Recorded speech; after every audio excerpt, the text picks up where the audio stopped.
After a road walk, I reach Mount Richmond Forest Park, loud with cicadas and birds, and the Pelorus River singing beside me. A sign tells me to listen for riflemen, tomtit, South Island robin, fantail, bellbird, tui, brown creeper, and warbler, and that I might see Theo. The track is dry and rocky, finally no mud. It almost feels like trails in the Sierra. I'm surrounded by black beech trees, huge and ancient, sporting tiny serrated leaves. Brown and curling on the ground, they make a soft carpet.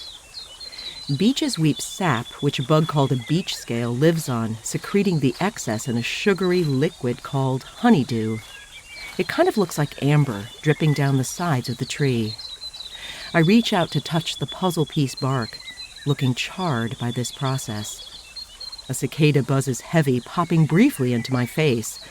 I walk on with my mouth closed.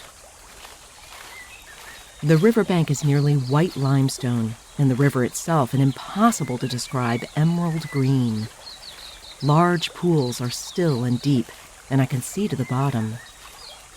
The day is sunny and hot, and I'm closing in on the hut, so I drop olive oil to contemplate taking a swim. As I take off my clothes, a cloud of sandflies swarms my body. Tiny, looking like miniature houseflies, they attack any and every bit of exposed skin.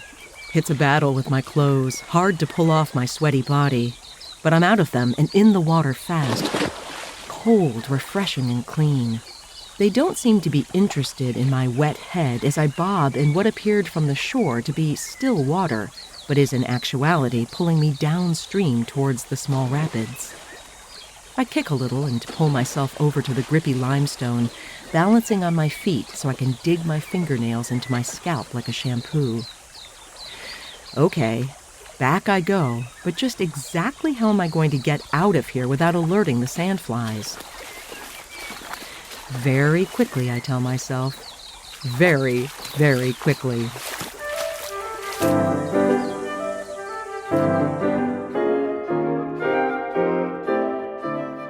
You're listening to The P-Rag, Unfiltered Adventures of the Blissful Hiker. I'm Allison Young, the Blissful Hiker, sometime professional flutist, sometime voice artist, and full-time pedestrian. Like the small backpacking essential of the same name, the P-Rag shares the unglamorous but vital truth about empowerment as badass people who really don't need permission to blaze our own trails in this journey we call life. Thanks so much to Lecky Trekking Poles for supporting the P-Rag podcast. If you want to be a blissful hiker, Lecky should be in your hands. Also Belega, makers of the best blister-resist, non-slouching, foot-massaging socks for the long haul. Sandflies didn't seem to find me on top of the Onaho lookout on the Queen Charlotte track. I've just started the South Island on my epic walk of the Te Araroa, New Zealand's long pathway, a through hike of nearly 2,000 miles. Already I've had some wonderful experiences, harvesting mussels to cook up and eat at my first campsite, then stealth camping up high with a 360-degree view of Marlborough Sound, the bush-covered mountains seeming to grow right out of the turquoise water. I wake with the dawn and leave this glorious spot heading steeply down through bush into the Iwi Tuaroa Reserve, the finest preserved lowland subtropical forest in the world, and full of a dawn chorus. I work my way back to the ocean and on to Anikiwa, and passers-by tell me, "Good on you," when I say I'm walking the whole country. It's rode for a long way, with one of the very few number of warning signs to motorists that walkers are on the road. Helpful, since Kiwis pretty much never yield to walkers. I see two very tan and very young walkers ahead hitching a ride. I guess I'd be too embarrassed to hitch a ride unless I was injured. Walking is what I do. Well, it takes ages before I finally round a corner to a lookout for Havelock far below, its mussel beds laid out in grids. Havelock is the green-lipped mussel capital of the world, and I eat an entire pot meant for two, right before popping into the hardware store for some fuel. And I just happened to mention to Michelle at the register that I'd like to go a bit further today than Havelock, so I can stage reaching the first hut on the Pelorus River by tomorrow night. But I have no idea where to camp, as the campground is just too far to walk this late. She tells me to hang on a sec, picks up the phone, and calls a friend, and just like that, arranges for me to camp on their lawn. It's so New Zealand, and so perfect for me. And what a hoot at Heidi and Sam's. They moved here from Auckland looking for a place to fit their menagerie, including a horse, a pony, a pair of pigs and goats, numerous cats, 1 dog, and 20 chickens. They've lived here for 5 months, a house and grounds that was allowed to go to seed by a couple becoming too old to manage it. But pink and purple shag has gotta go. Birds are getting trapped and die in the chimneys, and the cupboards are just coming apart. Still, they tell me the house has good bones, and the view is out of this world. I set up the alley coop on their lawn after we devour a fish dinner courtesy the salmon farm where Sam works. Life is good. Tui and Sam's loud morning stretch greet the day. I get to Dalton's track where the trail notes tell me I must not walk on the road, but the industrial sprinklers are running right on the path. I do understand that farmers don't want to dodge hikers, but first thing on a long day I don't want is a mudfest. It's going to take me an hour to walk here, and I'm hoping I can just move along without being seen. I'm not really sure why a public road can be off limits. Oh, shoot. It's because this road is not a public road. I'm on a working farm, and I'm surrounded by animals and machinery. I really don't want to be that ugly, entitled American hiker. Just then, a young Samoan farmhand races over to me on his 4x4 and guides me away from the huge herd coming down the road like an immovable tidal wave. I'm saved! And the field walk in mud? It's not that bad. I come to forest loud with cicadas and reach the Pelorus River. Someone scrawls 1,800 kilometers in the gravel. I take a break at my halfway point, still early in the day, but never too early for a thru hiker to eat lunch. A lovely South African Englishman walks by who started just 5 days ago walking the South Island. He introduces himself as Pierre, and I say, "Ça va?" To which he replies, his parents were just making a joke when they named him. And somehow seeing another hiker makes me feel strong and capable, like I can get there too. The river turns on a bed of white-gray rock, emerald green and crystal clear like glass.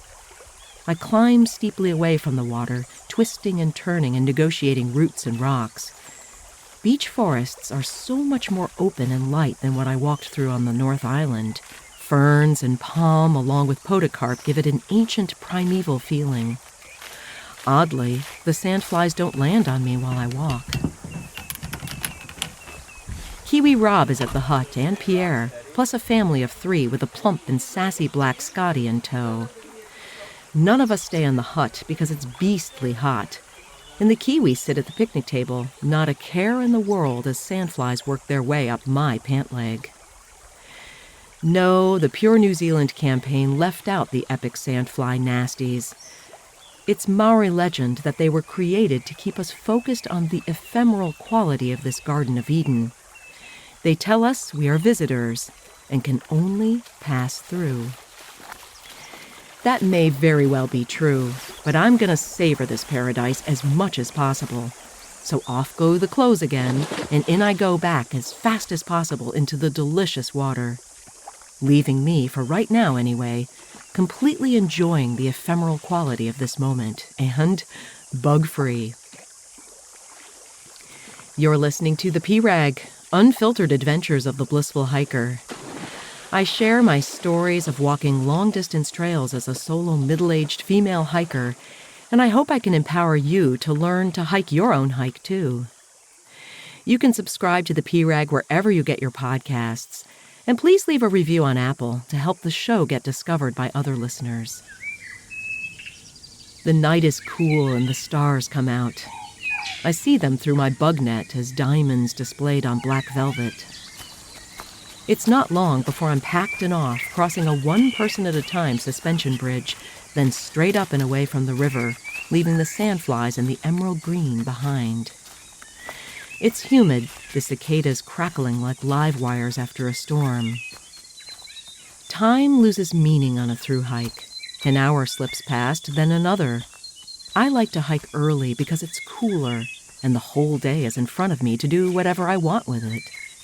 Wind is gently blowing in the treetops. I stop at Rock's hut and see on the register that friends have passed through. I eat the rest of my salami, fill the water bottle, then head to Browning Hut along a saddle. It's a lot of hard work for virtually no view this far, though giant mountains peek through the trees. Maybe I should count my blessings I'm not hiking in direct sun.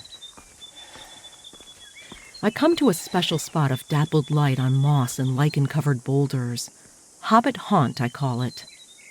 Just now, a cool breeze dries me off, and I hold my arms out like a cormorant.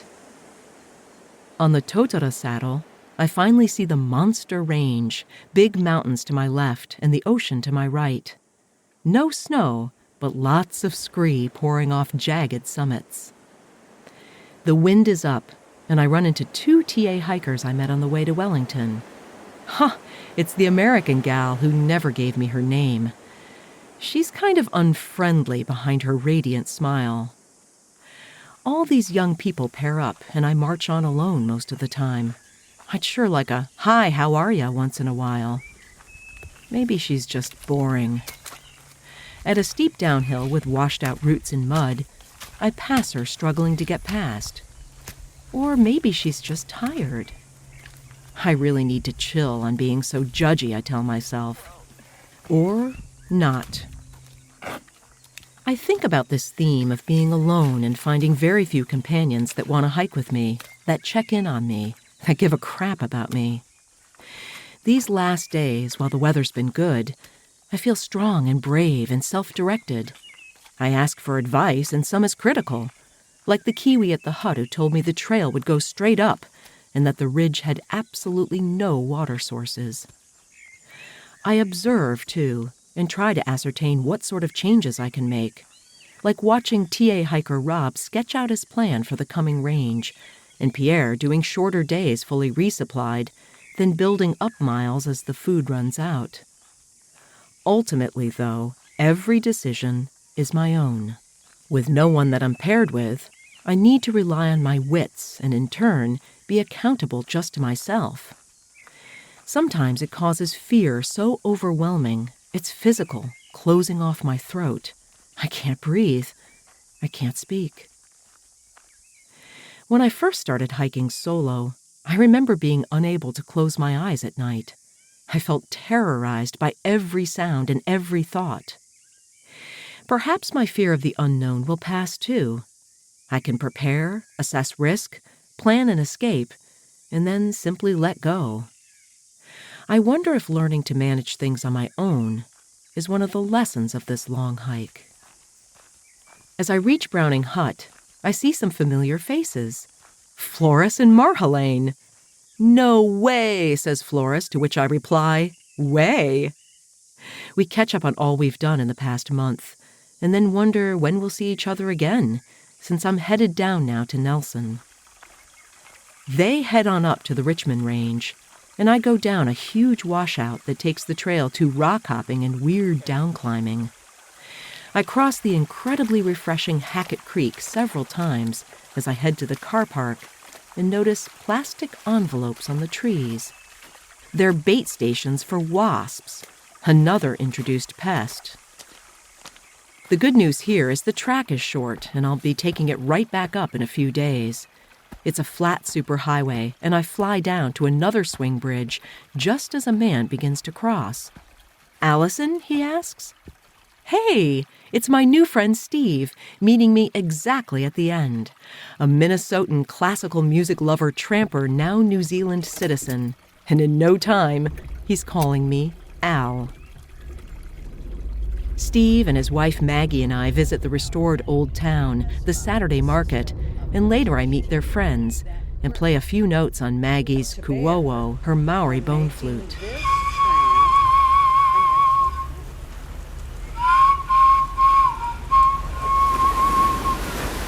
On a side trip to Abel Tasman Park, I walk on golden sand in a private cove and swim in the deep blue water, the salt helping heal my itchy and oozing sandfly bites.